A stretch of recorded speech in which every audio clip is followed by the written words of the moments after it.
Now it's time for more of Southern California's sports fishing voice. Let's talk Hookup. Get ready for more of the best fishing information and the hottest tips on improving your angling skills. Let's Talk Hookup is sponsored in part by Ford, the official truck of Let's Talk Hookup.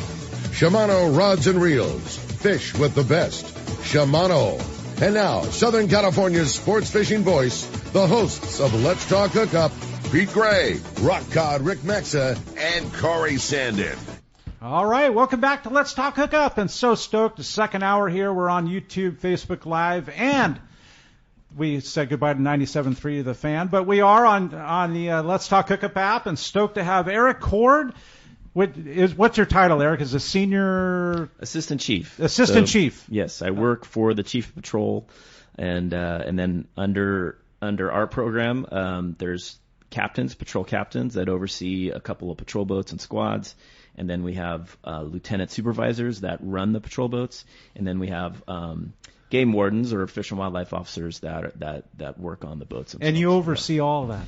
I do. I'm lucky That's enough incredible. to work with those fellas and provide some guidance and provide some opportunities for them to get into some exciting work. So it's a super fun job. And within the division, we could call you a senior, right? Yeah, I'm getting up there. You start to feel old when the cadets that are coming out of the academy were born after I got hired from the department. Isn't that incredible? That is incredible. Well, we're thankful to have individuals like yourself within the division, and having Ken Franke from SAC, president of SAC, in studio, and Craig Shuman in Santa Barbara, and his official title, senior biologist. Am I right, Craig? Yeah, I'm a Marine Region Manager, so I oversee all of our Marine Region activities. Yeah. We've got about 150 scientists full-time and about another 100 part-time folks. Those are those surf samplers we were talking about earlier. Incredible, man. It's all of you that keep our resources in line and keep it accessible to license-holding sport fishing, or even commercial individual too. Yeah, and I wanted to say something for that last caller that was asking about ways to get information, and maybe they weren't very savvy online. Yeah. You can call us or email us. They have actually a dedicated lobster email line. It's lobster@wildlife.ca.gov. So if you have a specific question about lobster and you want to email that individual, they'll try to get back to you with questions. And if the person that's handling that email, if it's a really technical law enforcement question, they don't know it, they'll come contact us and say, hey, we got this question. So we're always going to try to get an answer for folks, and that's probably the best way if maybe you don't know how to navigate the website. I have a question along the lines. Lobster season's just coming up, and everything's good there. Do you have something, Wayne? Do you have something real quick for everybody? Hey, live show, first time running this thing. Yeah. If you notice that little downtime, it's a live show. For whatever reason, we went off the fan and the commercials didn't run. We're working on that right now. This is part of live show stuff.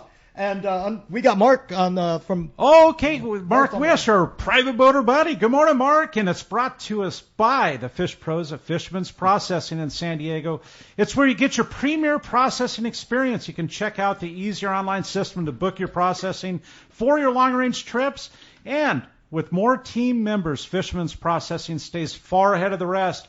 More same-day capacity and the back to you with questions. And if the person that's handling that email, if it's a really technical law enforcement question, they don't know it, they'll come contact us and say, hey, we got this question. So we're always going to try to get an answer for folks, and that's probably the best way if maybe you don't know how to navigate the website. I have a question along the lines. Lobster season's just coming up, and everything's good there. Do you have something, Wayne? Do you have something real quick for everybody? Hey, live show, first time running this thing. Yeah. If you notice that little downtime, it's a live show. For whatever reason, we went off the fan and the commercials didn't run. We're working on that right now.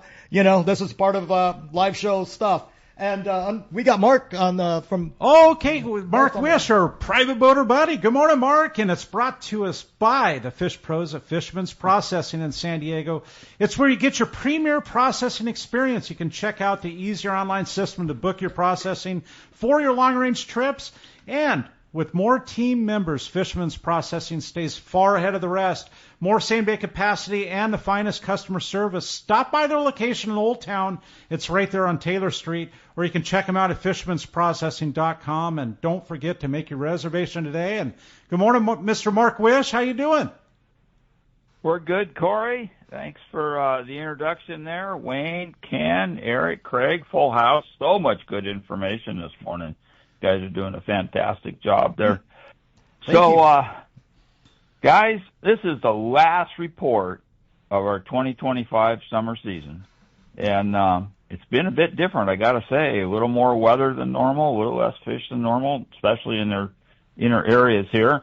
And but we'll see what the fall season brings. You know, officially starts on Monday, and traditionally some of the best bites of the year are still ahead of us. So don't be putting those fishing poles away just yet. We got lots of good stuff coming up. So starting along the coast here, calico bass fishing, near and dear to my heart, probably yours too, Corey. Yes, sir. That calico bass fishing's been pretty good out here. Local water's still warm and clean, and they're biting. You know, for years I loved taking the boat out in the afternoons and when the wind's not blowing too much, setting up on a horseshoe, and those bass love it when the sun comes out and a little breeze comes up, and just fly lining baits or fishing Corey's plastics. It's just a great way to catch some of that good calico bass, and it's been pretty darn good. Not much from up north or outside here. You know, again, that weather's been an issue. There is some yellows and sea bass on the squid at Santa Barbara Island, but the weather's been an issue there. But we got a couple decent days, and then we're going to get another round of this tropical stuff, so we'll see what happens with that. Or at Catalina, still chugging along with a surprising amount of squid for this time of year, still backside east mostly. And, you know, you guys go over there, I would catch some bait and then relocate to some of the deeper structure spots like outside Ben Weston, Screaming Monkey, Pedestal Rock, West End High Spot, like that. Good time of year right now to fish those big yellows, fish heavy tackle guys. There's real tackle busters around. Or at San Clemente Island, some bait still in the cove there, kind of closer to China, and a little bit of yellow, and a few sea bass still on it. It's been biting for a long time there. But make sure you check the website there. There's been some drama with closures, so make sure you check the website before going to Clemente. Offshore, had some late breaking news here yesterday. This is good stuff. The tuna fishing closer to home has just basically been non-existent this year. A little dab here and there, but nothing at all consistent. But yesterday late, a little mix of yellowfin and bluefin showed up at the lower end of the 9, outside the 9 there. And hopefully that stuff sticks around and gets a little bit of that inshore tuna bite going. You know, it's been good offshore. The main area is, you know, for weeks now has been up around the 499 to the 711 down to the west end of Clemente, that area up there. There's plenty of fish up there right now, mostly smaller fish. A lot of that big stuff seems like it's gone elsewhere, but no shortage of fish. You know, they're biting the fly line sardines, and of course they're biting the spreader bars and the Mad Max and all the other trolling stuff. But that area has really been holding up. And then I want to offer some good luck and good thoughts to all the guys in the War Heroes on Water tournament coming up this weekend. It's a absolutely amazing organization they've put together.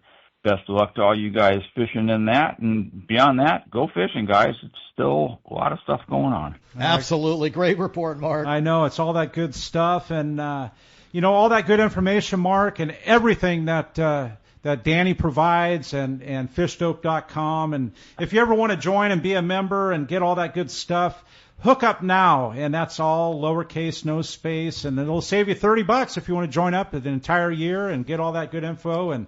And Mark, I don't know, definitely some of the best bait tanks in the world, something near and dear to my heart. Even though I'm an artificial fishing kind of guy, live bait is a key ingredient in our fisheries, and you definitely have the best bait tanks on the West Coast, if not the world, for sure. And how do we find you, Mark? Thanks for that, Corey. Hey, before we get into that, though, I got a question for your panel. Oh, boy. What's going on with the cow cod situation? There seem to be no shortage of them now. They've recovered well. And what's the brain trust thinking about what we're going to do about having a cow cod for dinner once in a while? That's a great question for you, Craig. That's on the top of my mind. We've been deemed rebuilt for the last 3 years, and we're trying to figure out how to open up a bag limit. What do you say, Craig? So I couldn't hear the caller. Oh, so I'm was sorry. It about cow So cod? Mark is asking, what's the situation on cow cod? And we're out fishing and we can't get away from them. But he's asking what's the status and what do you think we're going to be able to do to try to open something up to be able to fish the cow cod going forward? So we want to take a cautious approach. They've been rebuilt, which is a great thing. We're starting to see them come up again. Encouraging folks, make sure you descend them, use big weights. We know it's heavy. What we don't want to do is start retaining them and then instantly blow through our catch limits and find ourselves back in a situation where we've got to close down other areas. So we're taking a long-term approach on this, and we're going to slowly ease into it. I'm not sure exactly what it's going to look like. We do know folks want to keep them. We want folks to be able to keep them when the time is right, but we don't want to do it in a way that jeopardizes all that opportunity we just created in some of those deeper waters. No, that's so nicely said, Craig. And so that our listeners understand, when we have Craig on our secret line and we've got Mark Wish on our secret line, neither one can hear each other. And it's just the way the system is, Mark. Sorry. But Craig had an awesome answer and explanation for you, Mark. And you'll have to listen back on the app or that's such to get it back when we have it live on the app. Yeah, the nuances of a live show and the multiple streams and it's entertaining. It's entertaining on this end, let me tell you. No, it's definitely good stuff, Mark, and appreciate. How do we find you, Mark? Are you still there? No, he's not there. Okay, well, I know he's next to the Chevron right there. Yeah, Bolsa Chica and Edinger. Yeah, one thing that Craig said that's important for everybody to understand, they're incrementally and very carefully opening things as they occur. We want to be very careful we don't go backwards. So this very judicious, well-educated, good decision-making process is going to be benefiting us all in the end. And so we need to go along with the program, cooperate with the samplers when they come aboard or meet you at a boat ramp. But this incremental cow cod as an example, we don't want to mistakenly go, okay, good to go, and then 2 months later, sorry, you caught too many. Now everything's shut down. We got to be smart about what we're doing. So the department we're communicating constantly with them about those exact topics. This is exactly why it's important to have groups like CCA Cal and SAC working with the department and all of the marine science people, the analysts, all working together to find the right solution so we don't get into the situation that shut us down for 20 years after all of that rebuilding, because they are very slow growing. We know they're out there, but we need to figure out the best way to open that spigot slowly. Incremental. Correct. Absolutely. Yeah. And like you said earlier, Ken, I mean, it could all just be shut down and make it easy, right? Make it easy on the state, make it easy on the enforcement, but it's not. I mean, we can still fish it, and we have to jump through a couple hoops and fish shallower at certain times and only deeper at others. And yeah, that's one thing that for the listeners out there that I wanted to bring up and ask Erik a question. Look, when the wardens board us and when the department does the work that they do, they're working for us. They're trying to help us. And especially out there on the water when the wardens are approaching a boat, they don't know you. So always set a positive tone, welcome them. But Erik, what should anglers expect when the wardens approach by boat out there on the water? Sure. I mean, we're generally out there to inspect anyone fishing, and that's going to be commercial fishermen, recreational anglers, anyone that's on the water that's actively participating. We're going to take a look at, and typically, we try to stay within normal etiquette at sea. We ask for permission to board, and most folks are generally pretty welcoming. And we're there to look at catch and licenses, make sure you're not in an area where you're not supposed to be. And we take a look at all of your fish on board. Now, we do have a little bit more search authority than your typical, police officer or sheriff's deputy. We have the authority to search anywhere that fish or parts thereof can be be taken and or can be stored. And we typically ask for permission, say, hey, can you open up that cooler for us? And as long as there's evidence there that you've been fishing, you have your gear there, you have there's bait, there's scales on the boat. Yeah, that gives us search authority to look a little further. And naturally, there's people out there who believe in their Fourth Amendment rights and unreasonable search and seizures, but they will say, hey, no, can you do you have the authority to look in there? And we'll explain our authority, and we can look into that cooler if per se someone doesn't want to give us permission. So, but usually the folks that don't give us permission, that aren't open and welcoming, are usually people that are hiding stuff. That's that 1%. Yes, I don't know if I'm saying the right 1%, percentage, but from a layman's term, it's a small percentage. Yeah. And most of the people that we're issuing citations to are generally people that just didn't know the rules or regs prior to going before, and they didn't know that was a marine protected area, or they didn't know that fish had undersize.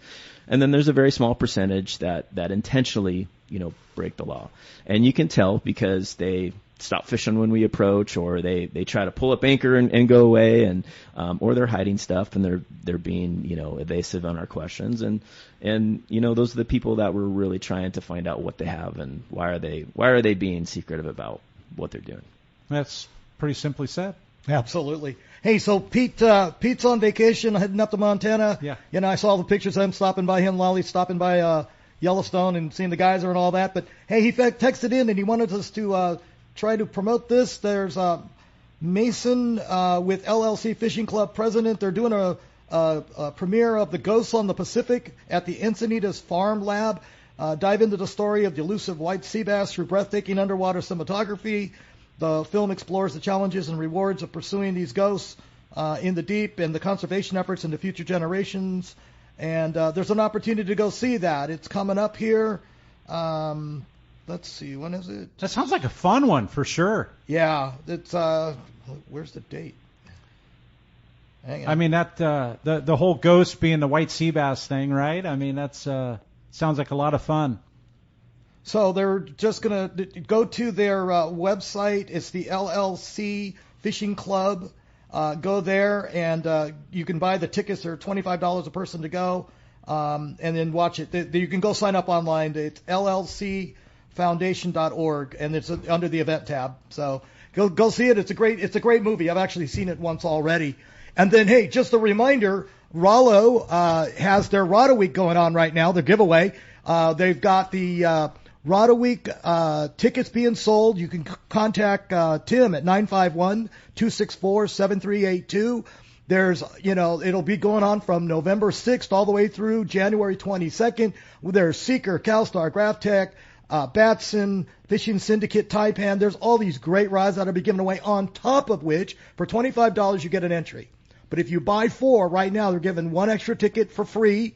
So you get 5 tickets for the $100, plus you're going to get in the special drawing for one of Carl Newell's personal rods, along with a Newell 338 attached to it. So it's a piece of sport fishing history, all for your $100. And if you do multiples, right, you go 200, 300, you get multiple tickets going into the Newell drawing. On top of every 100, you get 5 tickets into the drawing for these awesome rods. And all the money is going for Rollo to take kids fishing. So try to get on it. Again, call 951-264-7382 or leave a message at win@wallowkids.org. And just leave your name and your phone number, and Tim will call you back and get all your info and sign you up. That's no better cause, right? So we have a text? I do. I actually have I want to read it more for personal. I'm being kind of selfish here, right? And it comes from John Amira Mesa. And good morning, gentlemen. Striped bass, he says. What are the regs, size, and bag limits on local stripers? Because it's something we've had, for decades, but Sure. the last 10 years, it's really been prevalent in our surf fishing. Yeah, I remember I was probably a game warden on maybe 5 years, and I saw a guy come off the Mission jetty, Mission Beach jetty, and he had this big striped bass, Wow. and I didn't know what it was. I hadn't Right. even seen it before, but Right. but we are seeing them more and more. It's the season on them. It's open year round. The limit is 2. North of Point Conception, there's a size limit, 18 inches total length. South of Point Conception, there's no minimum size. There are some gear restrictions. You can't use a sinker weighing over 4 pounds, and you can't use any power-driven gurdy or winch, but they can be taken by angling, by spearfishing, and by bow and arrow. Wow, interesting. Yeah. So that's a little bit different north of Point Conception versus what we find down south, right? Sure. It's kind of cool. Right. What direction you want to go with it, Wayne? Let's take another a text here. Another text? I have one. You ready? Yeah. Comes from Mike and Santee, and Mike has a question. What if I'm going out on the bay during the day and you find a solo buoy or float or / hoop net? Someone probably lost it or forgot about it. Can I grab that delinquent trap and take it home? Or delinquent hoop net, right? Trap would be commercial. I do have a valid lobster card asking for a friend. Thanks. No, if there are abandoned hoop nets or lobster traps, you're probably going to want to report that either to Harbor Patrol or call our CalTip line. Harbor Patrol is actually probably the quickest person to go out there and grab it. It's a hazard of navigation if it's indeed abandoned. And we talked about that last week, or you guys talked about it last week with the Promar folks on about what is the appropriate, what is the legal requirement for checking your hoop nets, and it's not so much a distance regulation, it's a time. You have to check your hoop nets every 2 hours, and that kind of by in itself will keep you around your hoop nets. So hopefully the person's nearby, but there's a law that says you cannot abandon your hoop net in the water, if it hasn't been checked for more than two hours, it's considered abandoned. Then the appropriate department can seize it if it's a hazard navigation, or Fish and Wildlife can seize it if it's we think it's abandoned gear. Yeah, interesting, because they do get left behind or carried away with kelp or whatever it may be. They do, yep. So we are just coming off a very phenomenal sand bass bite season, right, Mr. Franke? Yes, we did. So we had a really eventful year this year when it comes to regulation of sand bass, and cooler heads prevailed after all the meetings, discussion, and everything. So let's talk about that with Craig and Ken on what actually happened and where we at and what's going forward with sand bass. Craig, you want to start that?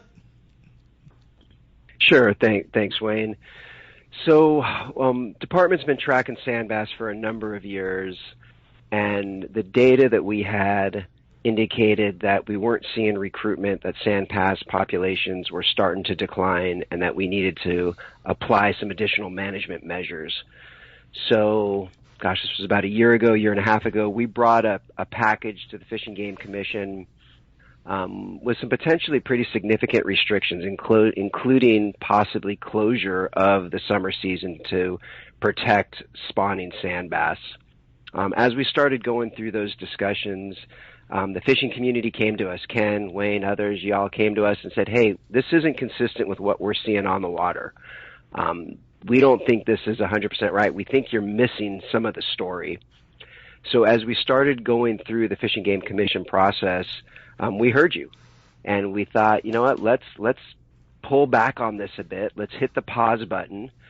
Let's recommend the commission implement a modest management measure, so dropping that bag limit from 5 to 4. And then let's roll up our sleeves and work together to get better data over the next couple of years and really figure out what's happening with that population.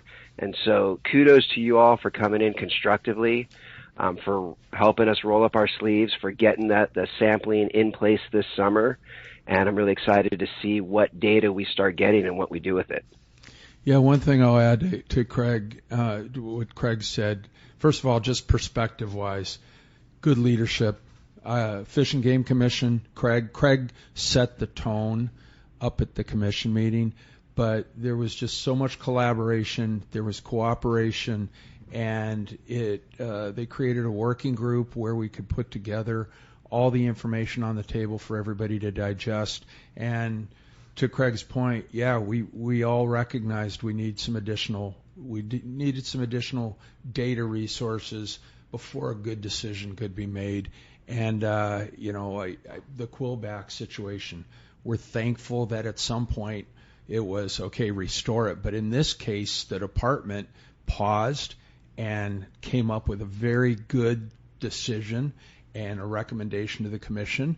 And we supported, literally when we went to the podium, it was we support what the department is recommending here. I always want to be clear to people, it was the department's recommendation. It wasn't ours. It was we're supportive of what the department wants to do here. And now, next Friday, we're going to have another working group meeting. And it's just a matter of there is a total willingness. Bring all your information. Let's put it on the table and just let's make good decisions going forward. In this case, as most of the anglers know, a lot of folks, a massive amount of anchovy showed up and down the coast. We had squid show. Then the barracuda, sand bass showed. We had some incredible good fishing on very large sand bass, but we also saw in the nearshore areas a lot of small sand bass. So I think kudos to everybody involved.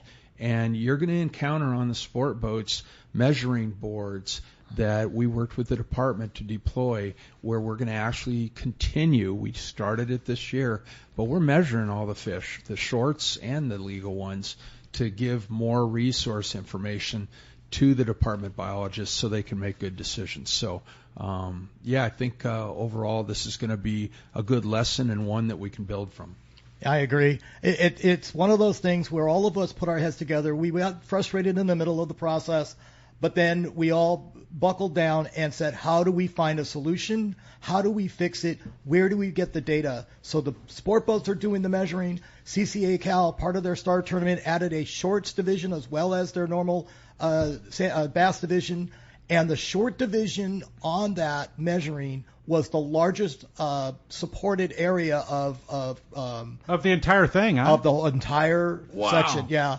And so kudos to our guys, because that is so necessary for the department to understand, the analysts to understand the recruitment of the fish, because they were claiming that we didn't have a large amount of recruitment going on and that we were going to have this like lull in the species. Well, we're trying to show that that's not true. We're finding all age classes out there very in high numbers, and they're not all in the same area. So the types of studies that we're doing, the support from the fishing community, so important on everything to get this right, so the working group will have the data to analyze to get that forecast correct. Because there's so much that happens, right? I mean, there were so many 3 to 5 pound sand bass this year that just showed up, right? Where do they come from, and where do they go? There's a lot of work that needs to be done still. This was the first year that I've personally made calls up and down the coast almost daily. What are you doing? What are you catching? What are the size? What kind of bait did you have? We learned a lot. So I think we're going to just keep working with the department and hopefully get to the point where we make these incremental changes and everybody benefits, and the resource most importantly benefits, because we need that resource to continue. So we don't want a disappearance. Right. So we've learned a lot, and we'll continue to do so in the future. And I think this is a good model to use on other species as well. Absolutely. I believe that. And what's important. Go ahead.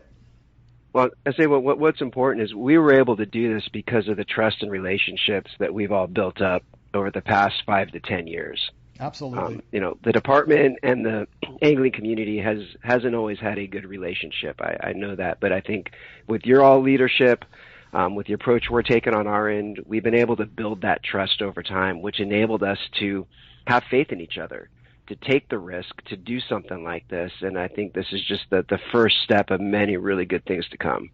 Absolutely. So a question that came up a couple shows ago, I think, somebody either called or texted in. They were asking about being able to use, because of the bait situation a couple of weeks ago or a month ago, where we were kind of struggling down here in San Diego with the bait at the receiver. They were asking, can we use throw nets? And the answer is, down in Southern California, we're not allowed to. What is the opportunity to try to open up the use of throw nets? Craig, you and I have been through this a couple of times in the process. You want to talk about it? I'll have to dig back into my memory banks for this one. But, so throw nets are not allowed in Southern California. Couple of concerns. One is lobster is one of the issues that we've encountered. Something we can look at over time, but right now I'll say we are strapped for resources. We took a huge budget cut and staffing cut, so trying to do anything new is going to be a challenge for us in the near term. Doesn't mean we can't look at it in the longer term. Yeah, it's nicely said. Yeah, it's something you can do north of Point Conception, but just not south, right? Yeah, there it is. Yeah, one thing that Craig just mentioned about budget cuts, et cetera, everybody knows they're lacking on resource, but we have this big desire to get more data. So more and more, you're going to see out on sport boats, et cetera, measuring boards or action items where we're going to be asking volunteers to come in and measure people's fish, et cetera. There's a lot of that type of work that's going to be done over the next several years. But understand, behind the scenes, we're going to work closely with the department. We're filling a necessary gap because they're willing to accept data. And so these boards we've put on the boats, SAC is going to be doing a tagging contract with Pier in the near future. We're looking for volunteers to participate in that. So this whole concept of working together is legit. We need everybody's help, and we need a positive mental attitude as we navigate through this stuff. I mean, Ken, I step away from the mic as an angler, and I'm amongst heavy hitters here, right? Wayne, Ken Franke, Erik Cord, and Craig Shuman, right? I'm just a simple angler enjoying the resource.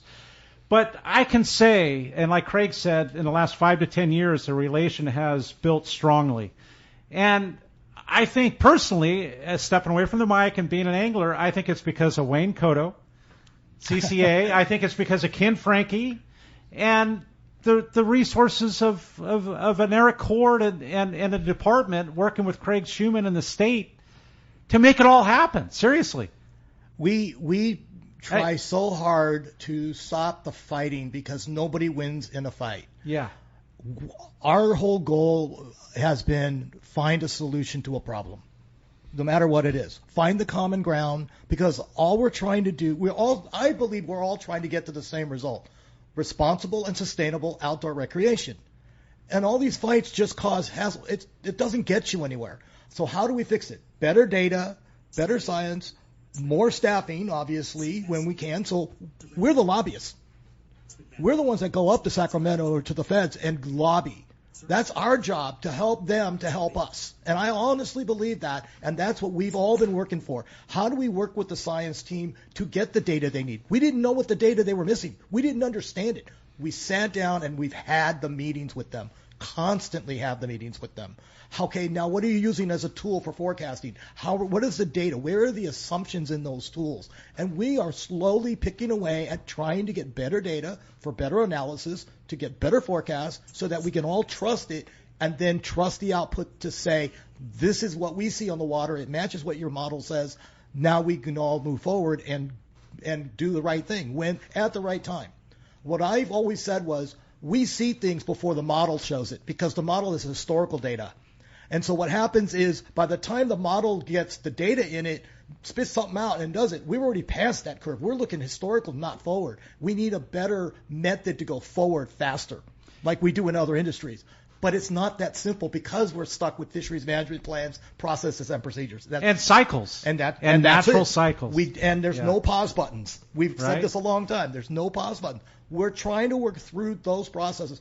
It's not as simple as it sounds, because we've put ourselves in the hole of management plans, cycles, times, data, and it's a public process. It just takes time to go through public processes. We've put ourselves in that position. Yeah, well, I think we're, being the angler again, stepping away from the mic, I think we're in a very good position to not only enjoy the resource, but be in a position to where we have Ken Franke and, retired CCA, right, Wayne Cotto, but having the enforcement and having everything come together, and Craig Shuman and the whole state just working together and making it accessible, Yeah, one thing that I will add, just for all the listeners out there, when you are in a position to speak with the department or the commissioner, whoever, professional and constructive, those two words will benefit all of us.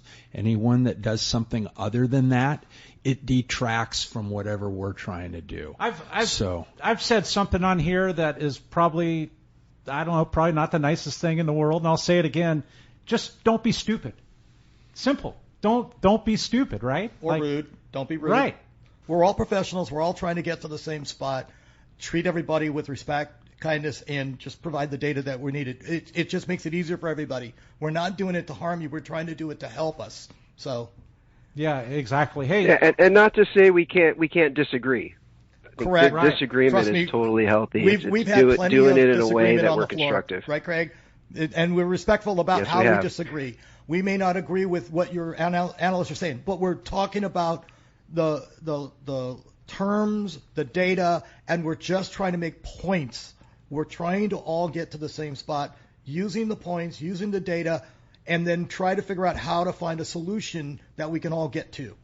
All right. Hey, very well said. And we're going to be right back. You're listening to all this on the Let's Talk Hookup app, YouTube, Facebook Live, but we're going to be right back on Let's Talk Hookup.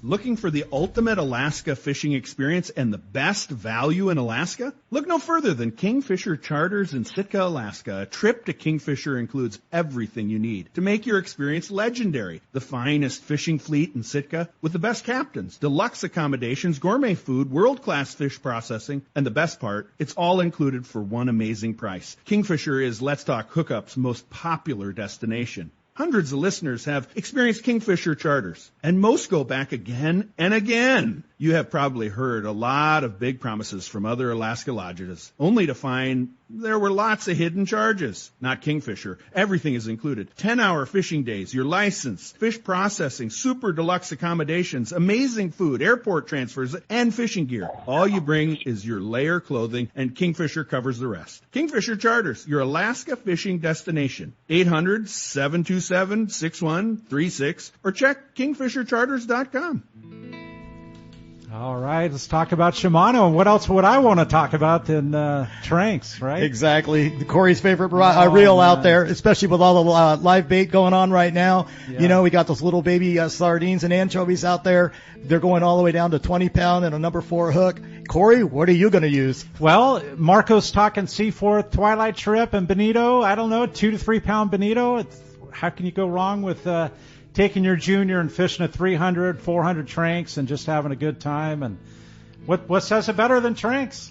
Oh man, and being able to even go down in the small Talicas and Trinidads. Yeah. I mean, the rods and the reels are so small and light, and the spools are so silky smooth to release the bait. You can get a bait away better than ever right now, and those fish don't stand a chance. Wayne, nobody does it better. Check Shimano, Shimano.com. This is Captain Tim Ekstrom from the long-range vessel Royal Star. With my partners Randy Toussaint and Brian Sims, we have set the bar for the long-range fishing experience. Spring 8-day, summer 5-day, or a fly-down, fly-back 11-day winter trip, we deliver the highest quality long-range voyage you will find. From our premium RSW fish storage to our top-of-the-line chefs and crew, Royal Star distinguishes itself from all others. Want to grab a spot on the Royal Star? Check us out at RoyalStarSportFishing.com or call Tracy at 619-224-4764. Hello, Let's Talk Hookup listeners. This is Tim with Friends of Rollo, and we are gearing up for our annual Rod Week promotion. This year highlights a fantastic selection of rods that will be given away every Thursday starting November 6th. All of these rods can be seen on the Rollo website at rollokids.org. Tickets are $25 each, and if you buy 4, we will give you one free.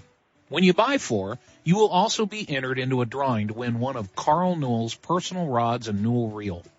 Carl Newell was a pioneer in the fishing industry, and what better way to have a chance to own a piece of fishing history? To purchase tickets, call Tim at 951-264-7382 or email win@rollokids.org. Please leave your name and number, and I will get back to you. Thank you for making it possible for Friends of Rollo to take over 150,000 kids fishing. Your support is greatly appreciated. All right, welcome back to Let's Talk Hookup and having so much fun. And could we top it off? We've got a live report from the Tribute. Mike, good morning. Hey, good morning, guys. How's it going? Morning, Mike. Doing good, man. Wondering how the ocean's going on the Tribute.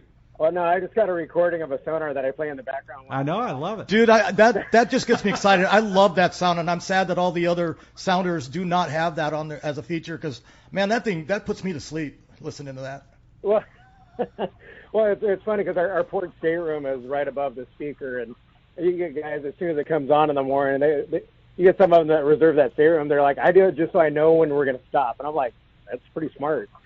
fish above you.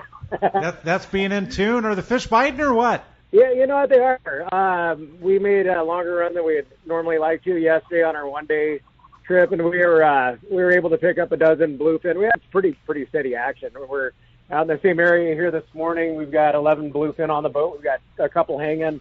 A good friend of mine, buddy that passed away a few years ago. It's a Don Gardner Memorial. It's the second year in a row.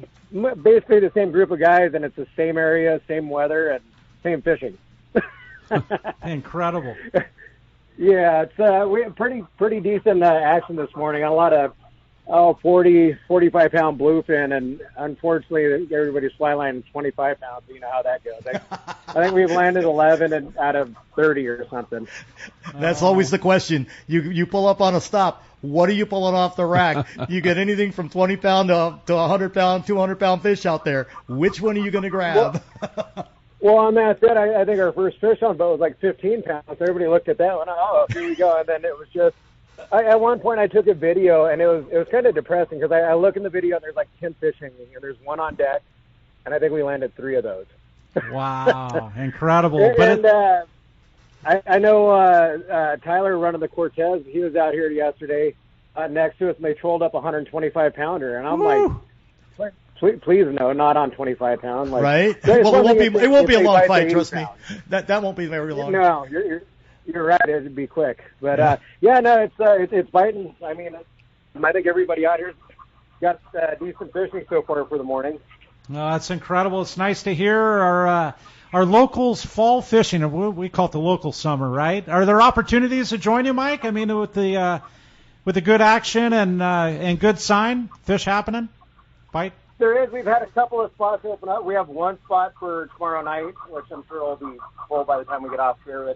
But Tuesday night's got 2 openings. The next couple of trips are full, and then not until the end of the month. But yeah, there is a couple of spots. I mean, tomorrow night is one, Tuesday night's a couple, and then not until later on in the month. But good chance to get out here, and it's been really consistent. I mean, there's been a couple of slow times here and there, but I mean, for the most part, this and it's a funner grade of fish. You know, there's some nighttime fish up into 150 pounds, and then catching 30 to 45 pounders during the day. There's nothing wrong with that. No, bring it on, man. That sounds like a lot of fun. Well, to book those open trips, open spots, Mike, do we call Marcos?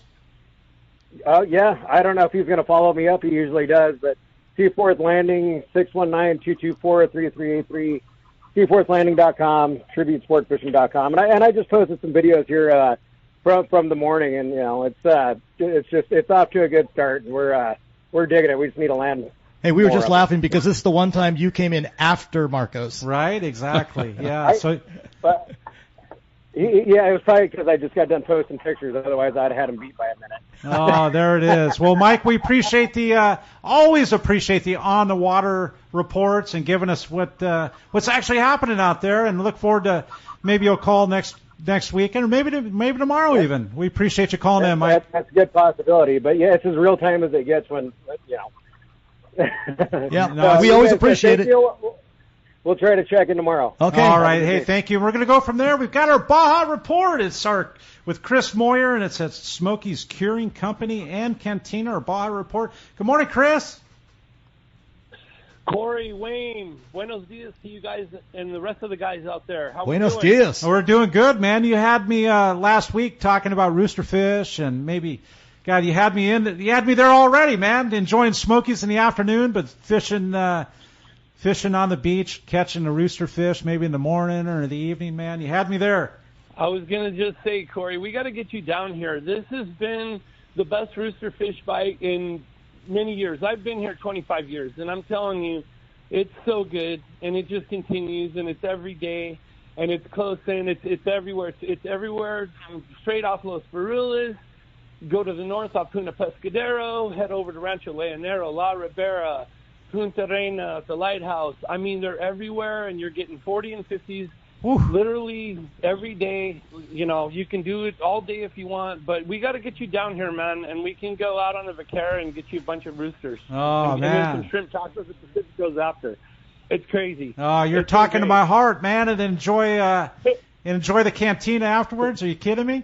Oh yeah, for sure, bud. I mean, you got to get down there. It's a crazy bite. Definitely. And then moving on to the tuna. The tuna bite's absolutely going off. Yellowfin tuna. The good news is they're close in. You can go 10 to 15 miles off of straight off Los Furlas and then on to the north off Pescadero. Anywhere in there, 15 to 20 miles, as well as this past week, like mile to 2 miles right off Rancho Leonero. They're everywhere. The only downside is there's limits galore. The only downside is most of them are in the 15 to 20 pound, 25 pound range. We had a handful of 40, 50 pounders. But for the most part, they're small. But, hey, you know what? We're not complaining. And then what happens is they're so close that guys can go get limits in the morning, and then you can go off. You're done. I mean, you're done early, and you can go do rooster fishing for the rest of the day. You can go target marlin. We had a pretty good week. It's dropped off a little bit, the billfish bite. There's still plenty of sailfish out there. And I think probably double digits in blues. We didn't really see a lot of striped marlin this past week. But still, you know, like I said, go get the tuna in the morning and then spend the rest of your day catching some billfish or some rooster fish. The Dorado bites, you know, still it's hit and miss. And those that are being caught are pretty small. A lot of them are being released. And then we didn't see any wahoo this past week. But that brings me to today is the tuna wahoo shootout. They combined at Von Wormer out of the Palmas de Cortez. They combined the tuna and the wahoo tournament. So that's going on today. There's close to 40 boats, right around 40 boats. And, man, the way things have been going, I think if you go out and get a 60, 70-pound tuna, you'd have a really good shot at it. And if you can manage to land a wahoo, you'd have a really good shot. So we'll see, man. And Vaquero's out there fishing today, hoping they can land the trophy and maybe get out there and maybe try the kite and try to land a big one. Oh, man, that sounds like fun for sure, Chris. And, man, you have me there at Smokey's Cantina, and, man, I definitely. So if somebody's in that area, Chris, and wants to utilize your services for fish processing or smoking. Or book Vaquero. Right? Yeah. How do we do so? We do it all. You can call or text me at 858-231-1358. You can email me at BajaSmokeDog with 2 G's at Gmail, or you can get a hold of me at VaqueroSportFishing.com. We'll handle all your fish. We can take you fishing. We will quench your pie hole, whatever you need, man. Just Margaritas Manana, baby. Yeah. And with the baseball playoffs, I'm sure you got it all going on, huh?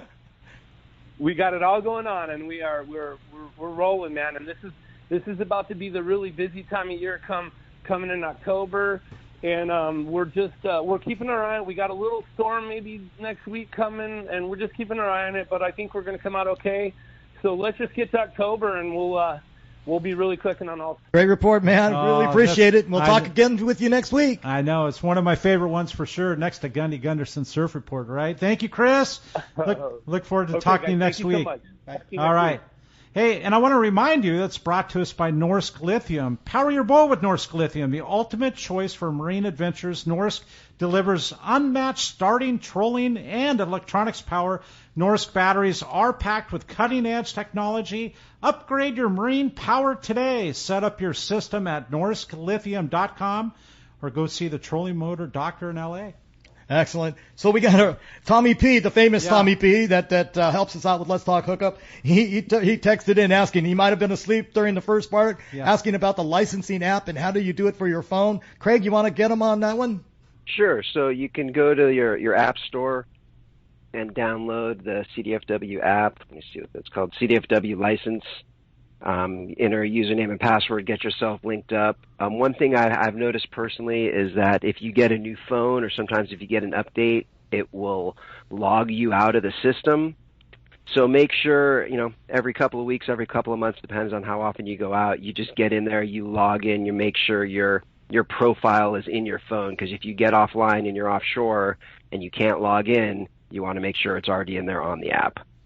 I agree. I've been caught where you take it, your phone takes an update and you don't even think about it. But my thing is, every time I go out, I automatically go to the licensing app and start it right then before I go out. That way I know I have it saved in it. So the next time I sign on, it'll be there. Yeah, and the caveat, your lobster report card, you still need to have that super long tag with you. That is not electronic, so that's got to be physically in your possession, and you've got to fill it out before you get in the water, before you start your fishing activity. Start it, immediately fill it out as soon as you're done, or if you move to another spot, and then make sure, again, you report it at the end of the year. But you can report that online. Awesome. And that sounds so simple, but Erik, I'm sure you see a lot of mistakes. Oh, yeah. We check for it. It's something, because it's so important to the department. It's something that we will issue a citation for. It's an infraction, like getting like a speeding ticket or something. Yeah. But probably the biggest mistake is for those that are fishing after midnight, like when they go into the next calendar day. Because you're going into the next calendar day, you need to start a new line on your report card. So when you're done with that day, which is going to be midnight, put down what you've caught so far, and then you start the next line. You're into the month, the day, the gear code, the location, and then you can continue fishing past midnight. It's just another line, right? Just another line. Yeah, yep. Another line. And if you run, you're lucky enough to fill in that whole report card, you can purchase another one. Yes, you can. You're a really good fisher if you can fill out that whole report. Right? Card. We're all impressed when we see that. Receipt. Yeah. Or you're trying really hard. Yeah. Yes, exactly. That's true too. But remember the possession rule on how many lobsters you're allowed to keep, right? Yes, it's seven in possession. You don't want to go more unless you have that multi-day fishing permit that you filled out, where you're allowed to possess more than one limit. You still can't go past more than the bag limit of 7 per person. It's so crazy because lobster is one of those things. I mean, we could all go out and enjoy the resource with calico bass and halibut and bluefin tuna, but lobster is one of those that just makes people cuckoo. Like it. Oh yes. It takes them to another dimension of stupidness. So going into that. Yeah. So Erik, why don't you tell us what are some of those things, the things that are. You go, oh my God, I can't believe we're still having to deal with it. What are those things that people really make a mistake on the most when you guys are out there? Probably our number one violations are going to be size limit, people not taking the time to learn how to properly measure a lobster. We have a really good video on our website that has some officers showing you how you measure it, and it's all about taking that front tine of the lobster gauge. Everyone taking lobster has to have a lobster gauge. And you take that front tine and you bury it to the rear edge of the eye sockets, and you'll see the eyes kind of bulge out, and you pull back as far as you can until it stops, and then you put the gauge down to the end of the carapace, and if it goes over, it's gonna be short. Now there's people who if they go over and there is no wiggle room at all, and there's no amount of hairs or daylight on there. It's technically legal, but you really got to know what you're doing. I would say if you want to play it safe, if it goes over the back of the carapace, it's going to be short, and then if it doesn't, it's legal. You're safe. If it's even close, throw it back. If it's not close, worth the ticket. It's not worth those it. tickets are not cheap now. I think they're like over $400. And if you have to even think about it, yes. then there's an issue, right? If you're really, really trying to, measure this in every way you can to make it legal, it's probably not going to be legal, and just put it back. Yeah, it's that simple for sure. I had a great text, if you don't mind. Perfect. And it's actually, I think, for Craig, and it says, "Good morning, all. Levi from Mission Viejo. As a newly graduate of Cal State University, Monterey Bay in biology, he minored in chemistry and environmental science. Is there a job opportunity with fish and wildlife, and how would I go about getting employment? And thanks for all you do," he says. Great question. Well, first of all, congratulations on your graduations. You should be proud of that accomplishment. We're always looking for new talent at the department, whether it's in our marine region or any of our other terrestrial regions. Website, again, is the best place to go. If you go to our homepage and click on employment, it walks you through the process. Getting a job with the state is can be tricky at times. So there you have to be on the list for the different classifications. So I encourage folks to get online, look at the different options, the different classifications, whether it's an environmental scientist, a program analyst, different types of classifications based on your interests and your skill sets. And then you can get on a list and be notified when job opportunities are available in your area, and not necessarily just with the department. So, there's not a ton of jobs available, but there's also other agencies that do similar work, Coastal Commission, Regional Water Board, other state agencies that do biological work in the ocean. Yeah, I mean, that's a good one for sure, and congratulations to Levi. Absolutely. Sure. So, Craig, here's something. We, just like the sand bass, the other big topic that we've been talking about for the last couple of years now, unfortunately, the MPA petition process. And why don't you give us a quick update on where we're at and where we're going? Oh, where to begin on this one? Right. I know. It is so difficult because you guys are stuck in the middle of that whole process. Yeah, so statewide MPA network, this was set up 15 odd years ago as part of the Marine Life Protection Act, a state law to do so. About 3 years ago, we did our decadal management review. As part of that decadal management review, what the department found was basically things are working about the way we would expect it. A few hiccups here or there, but overall the network is performing as we would expect it to do at this point into the establishment of the network. The commission, Fish and Game Commission, did set up a petition process for individuals that were interested in seeing changes to the network to petition the commission for changes. We received 20 different petitions for something like 75, 80 different changes to the network. We've gone through the low-hanging fruit ones, what we call the Tier 1. We're working on the more complicated ones now. I expect we will be bringing those back to the commission early next year, probably around the March MRC timeline. At the commission's October or December meeting, they will likely be talking about a timeline of how they will receive the department's recommendations on those commissions. Will they route those through the Marine Resources Committee, which is just a subset of the full commission, or will they bring those back through the full commission? But long story short, likely nothing through the end of the year as we're working through the evaluation process, and then we'll be bringing back the department's recommendation for commission and public consideration early part of next year. Excellent. Yeah, it's good stuff. And it's complicated. I mean, and it'll be depending on how much of a fight we find out on the floor between all the different groups because nobody, trust me, whenever we go through this process, you're never going to make 100% of the people happy. It never fails.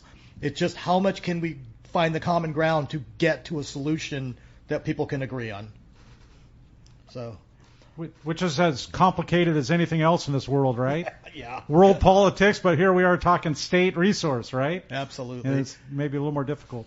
So you have a text? Yeah. No, I actually don't. I went through all the good ones, I thought.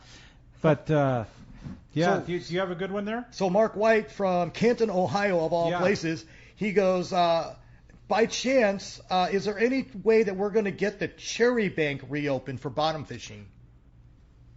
That's a good one. I don't know that one. I'd have to look at a chart to see if Is that one of the groundfish exclusion? Yeah, areas? I think it's got coral there. But that would only be the high spot on itself for ground fishing. We can fish over the top of those 8 closed areas, but we can fish the slope. We just can't fish the top. Yeah, we closed. I think it's a matter of looking at the charts and. That was one that came in. I didn't have the answer to that one. Yeah, there's those, instead of the Calcott conservation areas, there's those groundfish exclusion zones. We've got nice maps on them on our website. They're also codified, and you can't possess any rockfish while you're fishing in there. You can transit. As long as your gear is stowed, if we have rockfish in possession, you can transit. You can go in there and fish pelagics as long as you don't have groundfish on board. But if you have rockfish or groundfish in possession, you can't stop and fish in there.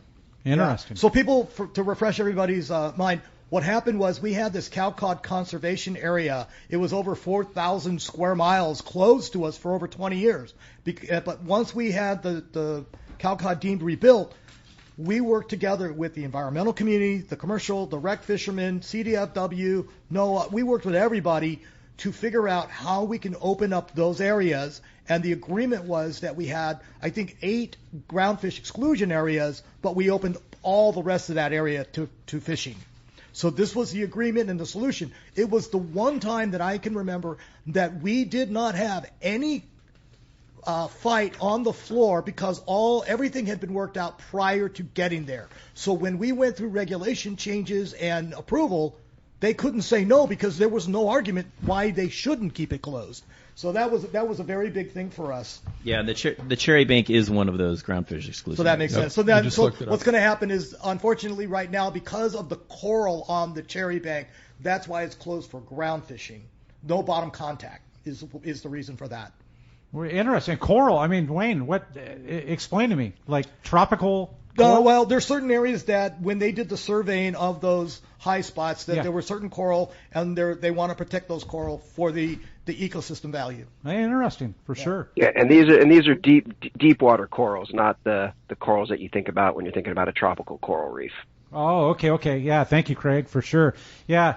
Thanks for clarifying that. Hey, we're going to be right back on Let's Talk Hookup. Man, this was sure fun having Craig Shuman and Erik Cord and Ken Franke. We're going to be right back. We're going to find out who's won this lucky trip on the Liberty when we return on the Let's Talk Hookup app, YouTube, and Facebook Live. I believe there is no doubt that the finest sport fishing in the world starts right here in San Diego. This is Captain Frank Lepresti. Our fleet of long-range boats and crew are unmatched, and the Royal Polaris and Shogun are right at the top of the list. Captain Jonathan Yamati and his crew aboard the Royal Polaris are considered to be the finest long-range vessel in the world. From summer bluefin, yellowtail, and wahoo to giant yellowfin tuna, our record is unmatched. The Shogun, under the direction of Captain Rene Monteagudo, has become one of the most popular long-range boats in the fleet. This big, wide, solid riding vessel has gained a reputation for catching fish and treating their customers to an epic vacation on the water. I am so proud of Jonathan, Rene, and the crews on both the Royal Polaris and Shogun, as they have helped me keep the reputation of the premier vessels in the long-range fleet. Come see for yourself. Book a trip on the Royal Polaris or Shogun today. Check RoyalPolarisSportFishing.com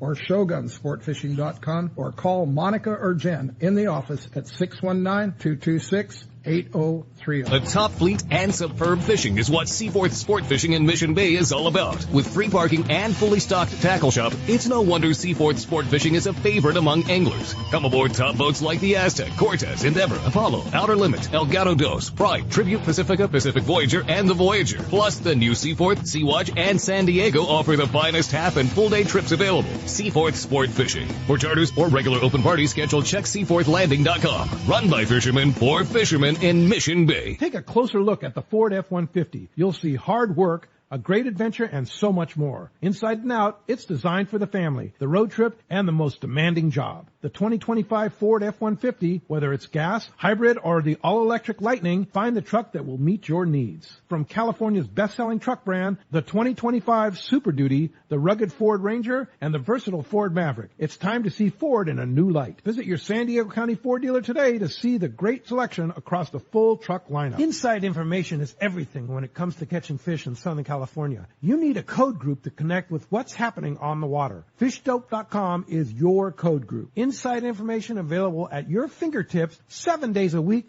24 hours a day. FishDope.com really does help you catch more fish and burn less fuel. FishDope.com is the only fish finding service with a spotter plane, along with a crew of top anglers on the water almost every day that report actual locations and catches. They become your code group. You get daily catch reports from Point Conception to San Catine, 365 days a year. FishDope.com has online planning tools, temperature and chlorophyll charts, hot bite icons, and more. Take it from me, if you don't have FishDope.com, you're not part of the in-the-know crowd. Membership is affordable and good for an entire year. Plus, use the special code and save $30 on a new FishDope.com membership. Check it out today. FishDope.com. Catch more fish, burn less fuel. The lighter the bite and the cleaner the water means one thing. Need a thinner leader, more natural presentations. That's where Seagar Gold Label leader material shines. It's Seagar's thinnest leader leader material yet. That means it's even less visible underwater and creates more natural presentations for better catch rates on leader-shy fish. With exceptional knot and tinsel strength, this advanced leader material is now available from 2-pound test for fishing trout in the Sierra to 80-pound test for big yellowfin in Guadalupe.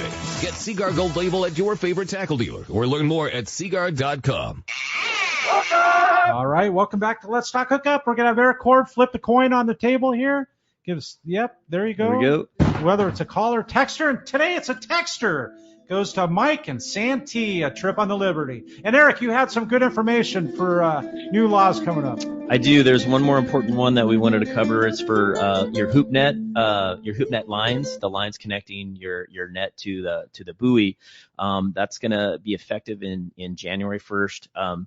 There are color marking prohibitions, and before everyone panics, the reason that we're having these color marking prohibitions is that the Dungeness crab fishery, because they don't want to get in sort of charged for a whale entanglement to the fishery, to where that could cause a delay in the start of the season or early closure. They're going to be assigned a color for their line, so it's going to be purple and black.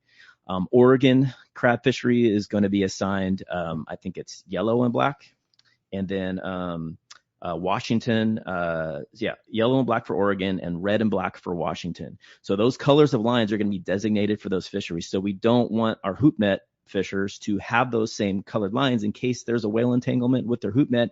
It wouldn't charge that commercial fishery with a whale entanglement, which is bad for them. Right. So just make sure come January 1st, you don't want to have purple and black lines, and it's the 3-strand polypropylene where there's 2 strands of purple and 1 strand of black. The safest bet for now and into the future is have those solid colors, solid orange, solid yellow, all black. As long as you don't have these 2 colors of lines, you'll be safe. And you want to avoid a ticket. Maybe we can get you to call back in before the new year. Could you do that? Sure. Could we get you together with Pete and figure that out? Just to explain that whole thing again. Sure, no problem. Okay, that'd be awesome. Wow, what a great show. 2 hours is never enough. We got so much covered, and man, we have so many topics we didn't get to cover. Hopefully we can get you, Craig, back on, and Erik. Thank you guys so much for being on the show. President of SAC, Ken Franke, Corey, I really appreciate it. All you guys, we tried to share as much information as we could and squeeze it in these 2 hours. Gotta love a live show. Thank you to all the callers, the texters. Thanks to Kyle on the fan, Adam at Let's Talk Hookup app. And we will be back here tomorrow with Brian Wynn, 7 to 9 a.m., 97.3 The Fan, Let's Talk Hookup app, Facebook, and YouTube live. Great show, guys. Thank you.